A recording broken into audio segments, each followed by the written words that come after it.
हा 2 मार्कचा सम 2 मिनिटात कसा सॉल्व्ह करता येईल ते लगेच विचार करू. तर याला सिम्प्लिफाय कोणत्या मेथडने होतं, याला पाहिल्याच बरोबर आपल्या डोक्यात क्लिक होतं, ते म्हणजे ट्रिग्नोमेट्रीचा एक फॉर्म्युला, म्हणजे 1 + cos 2x = 2 cos square x. जरी इंटिग्रेशनचा सम आहे, हा फॉर्म्युला साईडला लिहिणं मस्ट आहे.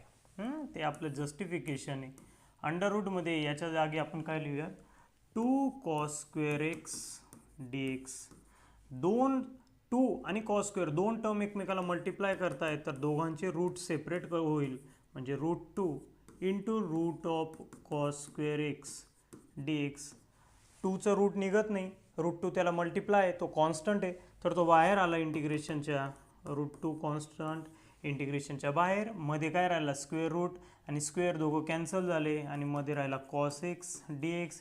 And we know the integration of cos x, that is sin x + c, आणि हे तुमचं